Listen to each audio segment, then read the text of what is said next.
Dentro dessas mais de 1000 favelas, certamente, a enorme maioria delas, o Estado não consegue entrar integralmente em nenhuma delas. Aqui na Justiça, por exemplo, nós não temos acesso para oficial de justiça entrar para determinar uma ordem, cumprir uma ordem judicial. Assim como não entram assistentes sociais, como não entra a ambulância, como não entram outras formas de presença do Estado. Isso é uma realidade. A polícia era a última que entrava. Não entra mais. Procurem descobrir se em algum país do mundo existe uma decisão do tribunal mais alto, né, proibindo a polícia de combater o crime, proibindo a polícia de prender criminoso e ameaçando o policial que fizer isso com responsabilidade civil, administrativa e penal, né? Esses são os termos que estão na decisão do ministro Fachin, depois homologada por 8-3, né?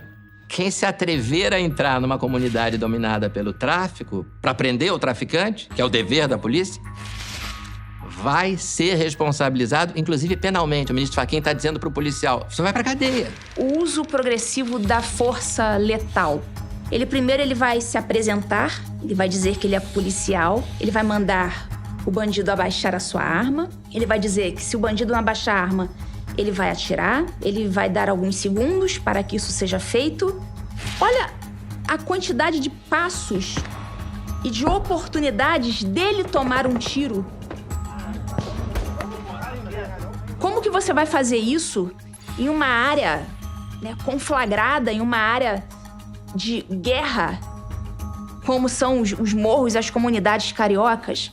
A expansão do Comando Vermelho do Rio para o interior paulista, onde quem manda é o PCC, é um novo capítulo de uma guerra envolvendo as duas maiores facções criminosas do país, que tem um histórico de conflitos sangrentos. A guerra sangrenta pelo controle do tráfico de drogas e armas se arrasta há 5 anos. Infelizmente, essa conta vai chegar para a polícia, porque passado esse período, a gente imagina que a polícia vai ter que voltar a operar em algumas favelas, né?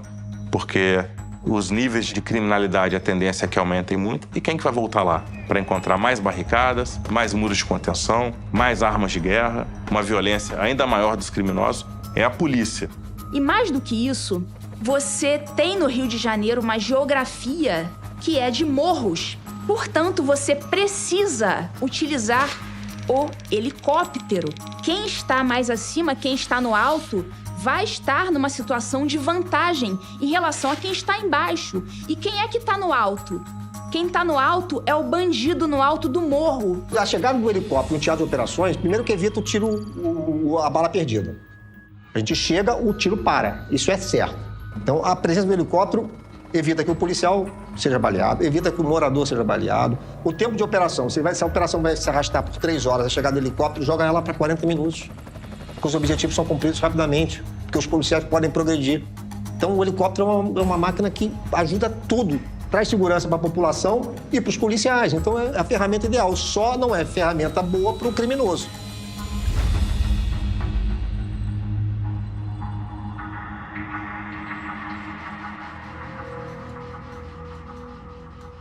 Em 1984 é o início, né, de uma caminhada da legislação brasileira quase toda no sentido de abrandamento das penas, afrouxar o tratamento, a resposta penal aos criminosos, né? Leniência, passar a mão na cabeça do bandido.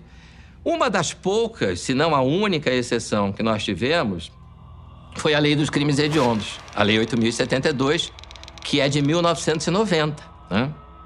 Em 1990, o legislador, né, olhou assim, peraí, mas todo mundo vai cumprir um sexto e vai pra rua? Não, peraí, vamos fazer o seguinte, vamos pegar pelo menos alguns crimes, né?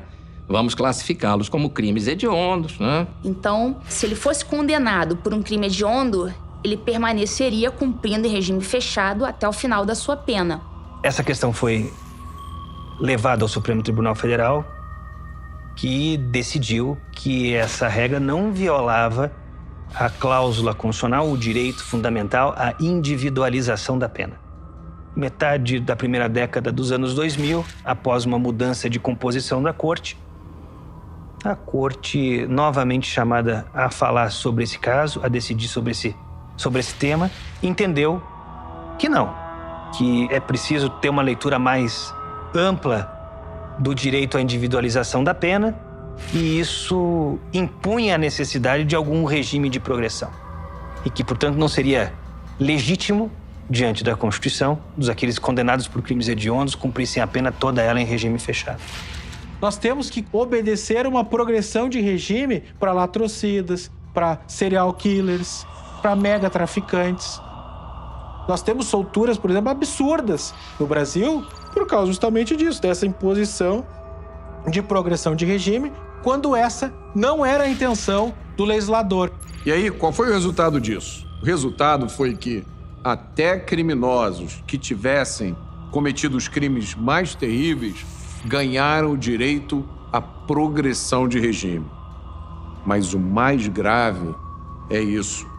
Essa decisão foi tomada no julgamento de uma ação de habeas corpus em favor de Oséias de Campos.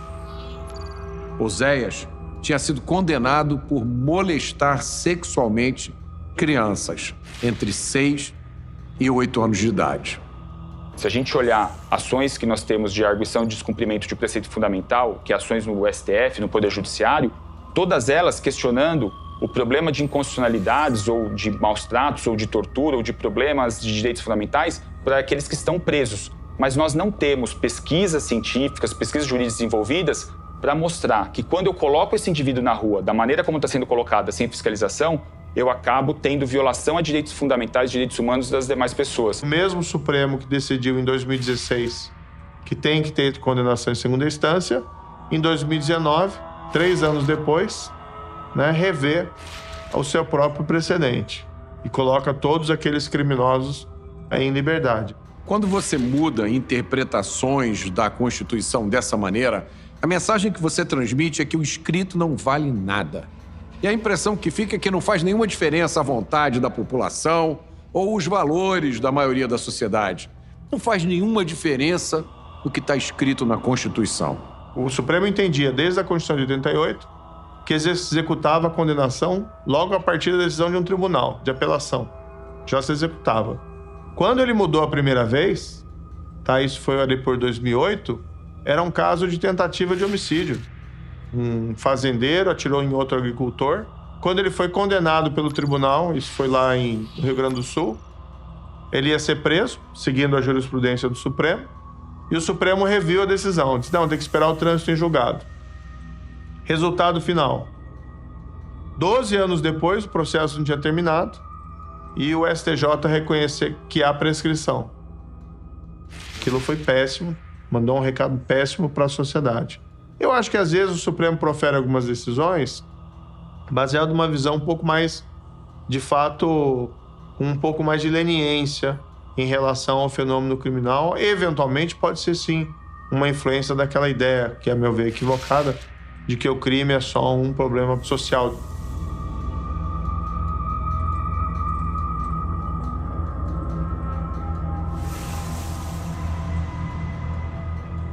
A lei e o crime são como água e óleo.